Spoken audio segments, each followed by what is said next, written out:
Budget Blinds. Visit their showroom or call today for a free in-home consultation.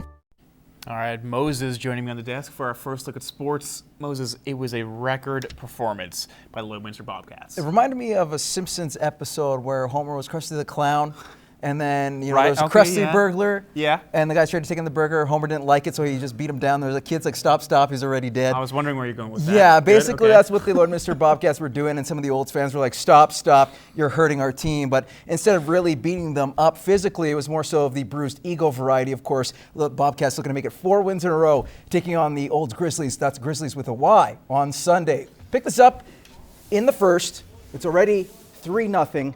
Chris Spriggs, beautiful shot. That makes it 4-0 Bobcats, and we're already halfway through the first.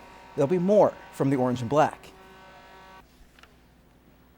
As Kevin Dara will be wide open, walks around the goalie, initially stopped and puts the rebound in. It's now 5-0. Zach Giroux with a similar goal to Spriggs. He'll fire it between the arm and the pad. It's now 6-0 Bobcats.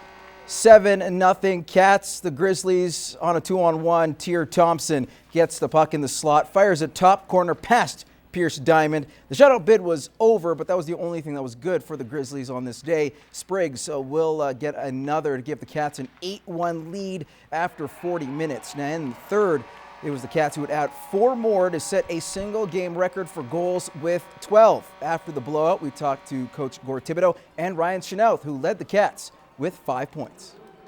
Obviously they're fatigued. They've had a tough road trip and a little bit of injury and sickness with their goaltenders, but it's not a situation where you can let up.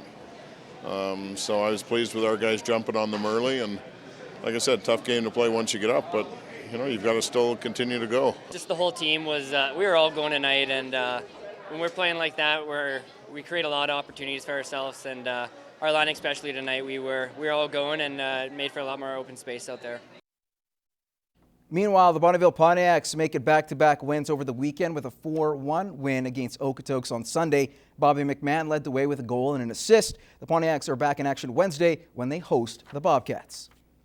And sticking with the Pontiacs, over the weekend, the team recognized one of the best to put on a Pontiacs uniform. During his 4 seasons, Mark Letestu put up 248 points, that is, in 190 career games, which included a 50-goal season. And for his success, Letestu was honored by becoming the 3rd player to have his number retired by the club.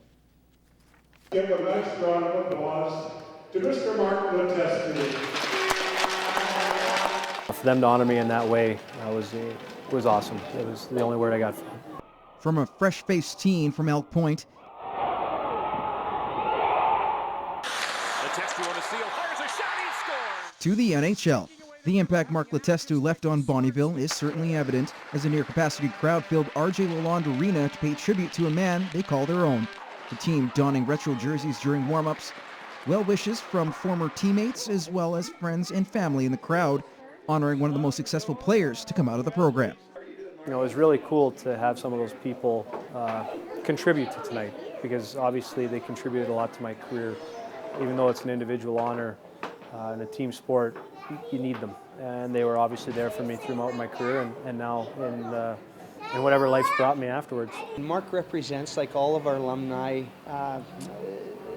the individuals that helped pave the way for the success that our organization enjoys today. Pontiacs head coach and GM Rick Swan witnessed firsthand the impact Mark left on his team. During the NHL lockout, he came back to the organization as an assistant coach, and you really know about Mark right away is just how good of a human being he is and how humble he is, that he doesn't take anything for granted and that there's no regrets. And then those are the messages that he relayed upon to the team. A humble player who kept his jersey retirement a secret from his teammates in Edmonton. That was until one of the trainers got wind of the story. There was a lot of razzing, a lot of fun they had with it, and I'm sure they'll expect a team dinner out of it. So. Was there a certain player or a certain comment that kind of got you laughing throughout the whole thing? Well, Teddy Purcell went after me pretty good, so he'd be the guy. They just wanted to know why I hadn't brought it up early, why I was keeping it a secret. And it was a certain ceremony during the season that makes Mark grateful for this day.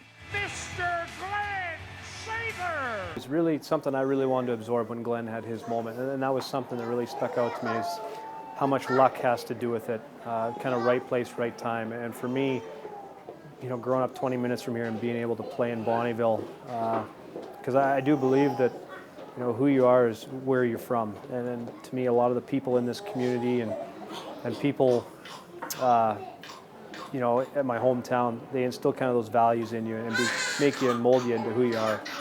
And I had that opportunity here and at home. So to be lucky enough to be growing up in this area has definitely shaped me for the way I am now in my career.